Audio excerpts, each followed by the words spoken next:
कोई एक पौधा लगाए, उसे पानी दे और जब वो एक बड़ा सा पेड़ बन जाए तो उसकी जड़ें उसी के घर को तोड़ने लगें।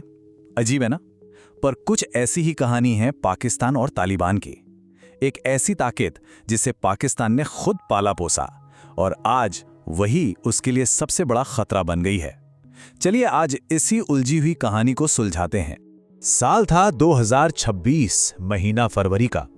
पाकिस्तान के डिफेंस मिनिस्टर ख्वाजा आसिफ सामने आते हैं और कहते हैं पाकिस्तान का सब्र अब खत्म हो गया है। ये सिर्फ एक स्टेटमेंट नहीं था, ये अपने ही बनाए हुए साए के खिलाफ एक खुली जंग का ऐलान था। एक ऐसी जंग जिसके बारे में शायद ही किसी ने कल्पना की होगी। और देखिए, जब भी दो ताकतें टकराती हैं तो बीच में पिसते हैं आम लोग। हर हफ्ते 100 से ज्यादा लोग मारे जा रहे हैं, 100 से ज्यादा परिवार तबाह हो रहे हैं। ये सिर्फ नंबर्स नहीं है, ये एक इंसानी त्रासदी है जो हर गुजरते दिन के साथ और गहरी होती जा रही है। तो सवाल ये उठता है कि आखिर ये सब हुआ कैसे? पाकिस्तान की सबसे बड़ी स्ट्रेटेजिक एसेट, उसका सबसे बड़ा बुरा सपना कैसे बन गई? जो तालिबान कल तक पाकिस्तान के इशारों पर चलता था, आज वही उसके खून का प्यासा क्यों है? आइए आज इसी की तह तक चलते हैं। इस पूरी कहानी की शुरुआत होती है 90s के दशक से। पाकिस्तान का एक बड़ा खतरनाक दांव, भारत के खिलाफ स्ट्रेटेजिक डेप्थ हासिल करने के लिए एक प्रॉक्सी तैयार करना। उस वक्त अफगानिस्तान में सिविल वॉर चल रहा था और पाकिस्तान की इंटेलिजेंस एजेंसी यानी ISI को इसमें एक मौका दिखा। उन्होंने सोचा क्यों ना अफगानिस्तान में एक ऐसी सरकार बिठा दी जाए जो पूरी तरह हमारे कंट्रोल में हो, एक ऐसी पपेट गवर्नमेंट जो भारत के खिलाफ उनके काम आए। और इसी सोच का नतीजा था तालिबान। पाकिस्तान की ISI ने मुल्ला उमर को पैसा दिया, हथियार दिए, ट्रेनिंग दी। पाकिस्तान के मदरसों से लड़के भर्ती होने लगे और इसका असर सिर्फ 2 साल के अंदर 1996 में तालिबान ने काबुल पर कब्जा कर लिया। फिर 2001 में अमेरिका आया तो पाकिस्तान ने डबल गेम खेला। सामने से अमेरिका का दोस्त बने रहे और पीछे पीछे तालिबान की मदद करते रहे।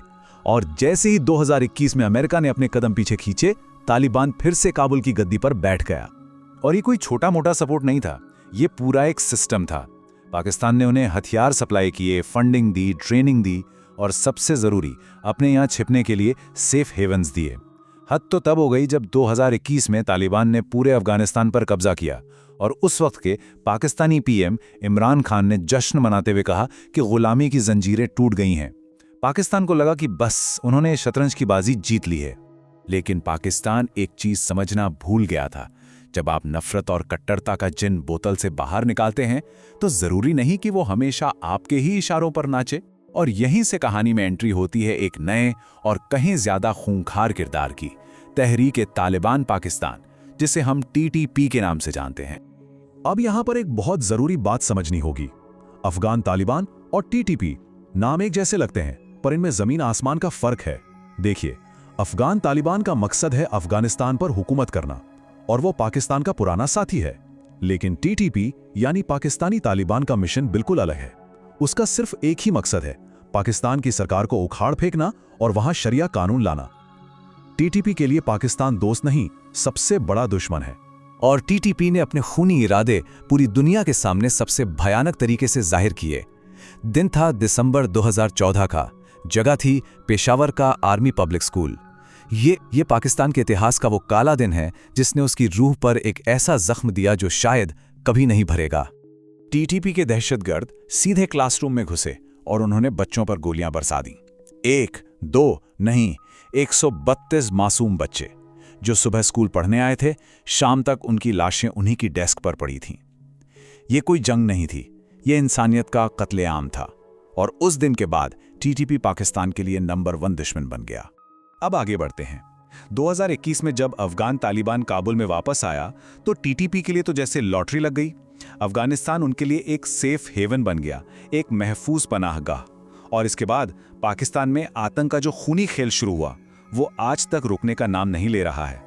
और इसके असर को इन आंकड़ों से समझिए। ये सिर्फ नंबर्स नहीं हैं, ये पाकिस्तान के दर्द को बयान करते हैं। 2024 में आतंक से 2236 लोगों की जान गई और ठीक अगले साल 2025 में ये नंबर लगभग डबल होकर 4001 तक पहुंच गया। ये साफ साफ दिखाता है कि अफगान तालिबान की छत्रछाया में TTP कितना ज्यादा खतरनाक हो चुका था। इसके बाद तो चीजें इतनी तेजी से बिगड़ी कि किसी को संभलने का मौका ही नहीं मिला। अक्टूबर 2025 पाकिस्तान ने काबुल पर एयर स्ट्राइक की। जवाब में तालिबान ने पाकिस्तानी फौज पर हमला कर दिया और फरवरी 2026 आते आते ये चिंगारी एक बड़ी आग बन चुकी थी। आखिरकार 27 फरवरी को पाकिस्तान ने ऑफिशियली जंग का ऐलान कर दिया। और इस जंग की कीमत एक बार फिर से मासूम लोगों ने चुकाई। 16 मार्च 2026 रमजान का पाक महीना चल रहा था और काबुल के एक अस्पताल पर हमला हुआ। 400 से ज्यादा लोग, जिसमें वो बच्चे भी थे जिन्होंने अभी ठीक से दुनिया देखी भी नहीं थी, मारे गए। इस पूरी जंग का शायद ये सबसे काला दिन था। तो आज हालात ये हैं कि पाकिस्तान अपने ही खोदे हुए गड्ढे में फंस चुका है। एक ऐसी आग जो उसी पर आ गिरी है जिसे उसने खुद लगाया था। वो एक ऐसी लड़ाई लड़ रहा है जिसे ना तो वो जीत सकता है और ना ही छोड़ सकता है। यहाँ पर अफगान तालिबान की दुविधा को समझना बहुत जरूरी है। पाकिस्तान कहता है कि टीटीपी को खत्म करो, ठीक है, लेकिन अगर तालिबान टीटीपी के खिलाफ एक्शन लेता है तो टीटीपी के हजारों लड़ाके सीधे उनके सबसे बड़े दुश्मन यानी ISIS-K को ज्वाइन कर लेंगे।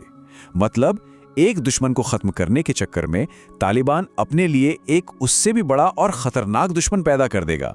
इसीलिए वो टीटीपी पर हाथ डालने से कतराता है। तो फिर इसका अंजाम क्या होगा? ज्यादातर एक्सपर्ट्स मानते हैं कि इस लड़ाई का कोई अंजाम है ही नहीं। ये एक ऐसी साइकिल बन चुकी है जो चलती रहेगी।